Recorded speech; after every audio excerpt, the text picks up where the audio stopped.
ಎಲ್ರಿಗೂ ನಮಸ್ಕಾರ. Welcome to my channel. ಇದು ಬಂದು ಸಂಡೇ ಈವ್ನಿಂಗ್, ಹಾಗೆ ಮಂಡೇ ನಾನೇನು ಅಡುಗೆ ಮಾಡ್ಕೊಂಡಿದ್ದೆ ಅಂತ ವಿಡಿಯೋ ಅಪ್ಲೋಡ್ ಮಾಡ್ತಾ ಇದ್ದೀನಿ. ಸೊ ಸಂಡೇ ಈವ್ನಿಂಗ್ ಬಂದು ಚಪಾತಿಗೆ ಬೀಟ್ರೋಟ್ ಪಲ್ಯ ಮಾಡ್ಕೊಂಡಿದ್ದೆ. ಸೊ ಇದಕ್ಕೆ ಸ್ವಲ್ಪ ಒಗ್ಗರಣೆಗೆ ಸ್ವಲ್ಪ ಆಯಿಲ್ ಹಾಕ್ಕೊಂಡು ಸಾಸಿವೆ ಹಾಗೆ 2 ಮೀಡಿಯಮ್ ಸೈಜ್ ಈರುಳ್ಳಿ ಕಟ್ ಮಾಡ್ಕೊಂಡಿದ್ದೀನಿ, 4ರಿಂದ 5 ಹಸಿಮೆಣಸಿನ್ಕಾಯಿ ಹಾಕ್ಕೊಂಡು ಚೆನ್ನಾಗಿ ಫ್ರೈ ಮಾಡಿ ಇದ್ರ ಜೊತೆ ಉಪ್ಪು ಆ್ಯಡ್ ಮಾಡಿದ್ದೀನಿ, ಈರುಳ್ಳಿ ಬೇಗ ಬೇಯುತ್ತೆ ಅಂತ. ಹಾಗೆ ಕರ್ಬೇವಿನ ಸೊಪ್ಪು, ಕಡಲೆಬೇಳೆ ಮರ್ತುಬಿಟ್ಟಿದ್ದೆ, ಲೇಟಾಗಿ ಹಾಕಿದ್ದೀನಿ. ಸೊ ಅದಾದಮೇಲೆ ಇದು 2 ಮೀಡಿಯಮ್ ಸೈಜು ಬೀಟ್ರೋಟ್ನ ತುರ್ಕೊಂಡಿದ್ದೆ.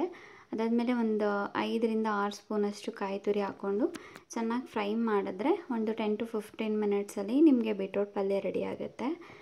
ಇದ್ರ ಜೊತೆಗೆ ನಾನು ಚಪಾತಿ ಮಾಡ್ಕೊಂಡಿದ್ದೆ. ಸೊ ಚಪಾತಿ ಜೊತೆ ಬೀಟ್ರೋಟ್ ಪಲ್ಯ ತುಂಬ ಚೆನ್ನಾಗಿರುತ್ತೆ, ಹೆಲ್ತಿಗೆ ಕೂಡ ತುಂಬ ಒಳ್ಳೆಯದು. ಹಾಗಾಗಿ ಸಂಡೇ ಈವ್ನಿಂಗ್ ಚಪಾತಿ ಮತ್ತು ಬೀಟ್ರೋಟ್ ಪಲ್ಯ ಮಾಡ್ಕೊಂಡಿದ್ದೆ.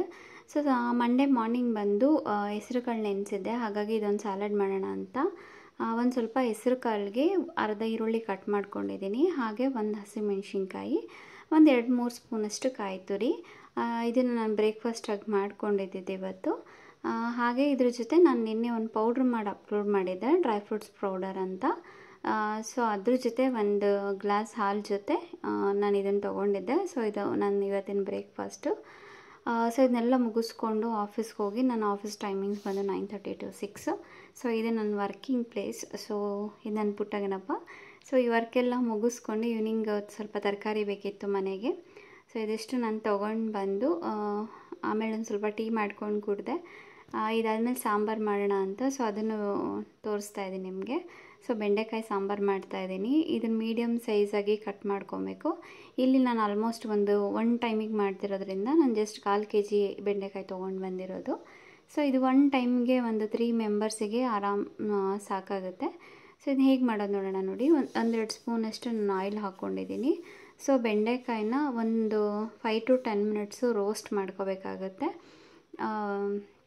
ರೋಸ್ಟ್ ಮಾಡಿದ ಮೇಲೆ ಸಪ್ರೇಟ್ ತೊಗೊಳ್ಳಿ. ಅದರಾದ್ಮೇಲೆ ಮಸಾಲೆಗೆ ಏನೇನು ತೊಗೊಂಡಿದ್ದೀನಿ ಅಂದರೆ 1 ಮೀಡಿಯಮ್ ಸೈಜ್ ಈರುಳ್ಳಿ, ಹಾಗೆ ಸ್ವಲ್ಪ ಕೊತ್ತಂಬರಿ ಸೊಪ್ಪು, ಒಂದು 4ರಿಂದ 5 ಬೆಳ್ಳುಳ್ಳಿ, ಹಾಗೆ 1 ಮೀಡಿಯಮ್ ಸೈಜು ಟೊಮೊಟೊ ತೊಗೊಂಡಿದ್ದೀನಿ, ಹಾಗೆ ಒಂದು 2ರಿಂದ 3 ಸ್ಪೂನಷ್ಟು ಕಾಯಿ ತುರಿ. ನಿಮಗೆ ಖಾರ ಎಷ್ಟು ಬೇಕಾಗುತ್ತೆ ಅಷ್ಟು ಸಾಂಬಾರು ಪುಡಿ, ಒಬ್ಬೊಬ್ರು ಖಾರ ಜಾಸ್ತಿ ತೊಗೊಳ್ತೀರ. ಸೊ ನಾನು ಇಲ್ಲಿ ಮಾಡ್ತಿರೋ ಆವ್ರೇಜು 2 ಸ್ಪೂನಷ್ಟು ಸಾಂಬಾರು ಪುಡಿ ತೊಗೊಳ್ತಾ ಇದ್ದೀನಿ. ಸೊ ಇದು ನನಗೆ ಸಾಕಾಗುತ್ತೆ. ಮತ್ತು ಇದನ್ನು ನಾನು ಚೆನ್ನಾಗಿ ಗ್ರೈಂಡ್ ಮಾಡ್ಕೊಂಡಿದ್ದೀನಿ. ಇದು ಯಾವುದೇ ನೀರು ಹಾಕ್ಕೊಂಡು ರುಬ್ಕೊಳ್ತಾ ಇಲ್ಲ, ಯಾಕಂದರೆ ಟೊಮೊಟೊ ಆಲ್ರೆಡಿ ಆ್ಯಡ್ ಮಾಡಿರೋದ್ರಿಂದ. ಸೊ ಇದಿಷ್ಟು ನೋಡಿ ಎಷ್ಟು ಗಟ್ಟಿಗೆ ಪೇಸ್ಟ್ ಬರುತ್ತೆ. ಸೊ ಅದೇ ಸೇಮ್ ಬಾಣಲಿಗೆ ಇನ್ನೊಂದು ಸ್ವಲ್ಪ ಸಾಸಿವೆ ಹಾಕಿ ಒಗ್ಗರಣೆ ಮಾಡಿ, ಇಲ್ಲಿ ಇನ್ನೊಂದು ಮೀಡಿಯಮ್ ಸೈಜ್ ಈರುಳ್ಳಿ, ಅಂದರೆ ಚಿಕ್ಕ ಈರುಳ್ಳಿ ಕಟ್ ಮಾಡಿ ಒಗ್ಗರಣೆಗೆ ಹಾಕ್ಕೊಳ್ತಾ ಇದ್ದೀನಿ. ಸೊ ಏನು ಪೇಸ್ಟ್ ನಾನು ಮಾಡ್ಕೊಂಡಿದ್ದೀನಿ ಮಸಾಲಾನ, ಅದು ಈ ಎಣ್ಣೆಲೇ ಸ್ವಲ್ಪ ಫ್ರೈ ಮಾಡಿಕೊಂಡು, ಸೊ ನಿಮಗೆ ಎಷ್ಟು ಕ್ವಾಂಟಿಟಿ ಬೇಕೋ ಅಷ್ಟು ನೀರನ್ನ ಆ್ಯಡ್ ಮಾಡಿ ನಾನು ಸ್ವಲ್ಪ ಗಟ್ಟಿ ಸಾಂಬಾರು ಮಾಡ್ಕೊಳ್ತಾ ಇದ್ದೀನಿ, 1 ಟೈಮ್ಗೋಸ್ಕರ ಮಾಡಿರೋದು. ಸೊ ಅಗೇನ್ ಏನು ರೋಸ್ಟ್ ಮಾಡಿದ್ದೇನೆ ಬೆಂಡೆಕಾಯಿ, ಅದು ನೋಡಿ ಅದೆಷ್ಟು ಡ್ರೈ ರೋಸ್ಟ್ ಆಗಿದೆ ಅಂತ, ಅಲ್ಲಿವರೆಗೂ ರೋಸ್ಟ್ ಮಾಡ್ಕೊಂಡು ಇದ್ರ ಜೊತೆ ಹಾಕಿ ನಿಮಗೆ ಎಷ್ಟು ರುಚಿಗೆ ಬೇಕಾದಷ್ಟು ಉಪ್ಪನ್ನ ಆ್ಯಡ್ ಮಾಡಿ ಒಂದು 5 to 10 ಮಿನಿಟ್ಸ್ ಇದನ್ನು ಚೆನ್ನಾಗಿ ಬಾಯ್ಲ್ ಮಾಡಿದ್ರೆ ಸಾಂಬಾರು ರೆಡಿ ಆಗುತ್ತೆ. ಸಾಂಬಾರು ಜೊತೆ ನಾನು ರೈಸ್ ಮಾಡ್ಕೊಂಡಿದ್ದೆ, ಮುದ್ದೆ ಮಾಡಿಲ್ಲ.